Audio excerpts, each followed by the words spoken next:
બુધવારે મોડી રાત્રે અમદાવાદમાં વરસાદ જોવા મળ્યો હતો। સરેરાશ સમગ્ર અમદાવાદની વાત કરીએ તો 1 ઇંચ જેટલો વરસાદ વરસ્યો હતો। પરિણામે અમદાવાદના પૂર્વ વિસ્તારની અંદર મોટાભાગે પાણી ભરાવાની સમસ્યા જોવા મળી હતી। આપ જે દ્રશ્ય જોઈ રહ્યા છો તે અમદાવાદના અજીત મિલ 4 રસ્તા પાસેના આ દ્રશ્યો છે। કયા પ્રકારની હાલત છે તે આપ સ્પષ્ટપણે અંદાજ લગાવી શકો છો। 1 ઇંચ વરસાદની અંદર અહીં આ પ્રકારની હાલત જોવા મળી રહી છે। જે બ્રિજની નીચેનો ભાગ છે ત્યાં પાણી જોવા મળી રહ્યા છે અને આ જે સમગ્ર વિસ્તાર છે ત્યાં આ જ પ્રકારની પરિસ્થિતિ જનરલી સર્જાતી હોય છે। જ્યારે પણ વરસાદ વરસે ત્યારે અહીં આ જ પ્રકારના પાણી ભરાયેલા જોવા મળતા હોય છે। આપણી સાથે કેટલાક વાહન ચાલકો છે તેમની સાથે વાત કરીશું। દાદા, શું પરિસ્થિતિ જોવા મળી છે?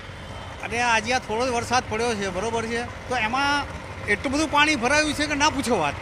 કઈ જગ્યાએથી આપ ફરીને આવ્યા? હું ઓઢવથી આવ્યો છું, તો આગળ આવતા આપણે ભિક્ષુગૃહથી છેક અહીં સુધી, હવે પાછા અહીંયાથી આપણે અંદર આવ્યા તો અહીંથી જો આ બધું પાણી ભરેલું છે, સમજો, બરોબર છે।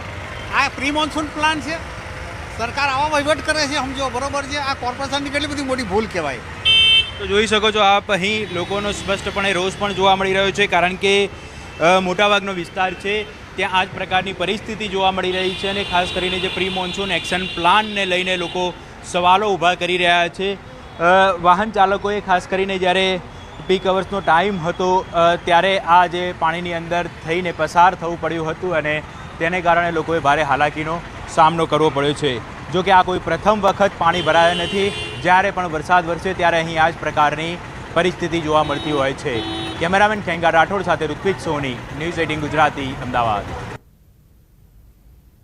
તો આ તરફ અમદાવાદમાં વહેલી સવારે પડેલા સારા વરસાદના કારણે શહેરના અનેક વિસ્તારમાં પાણી ભરાયા છે।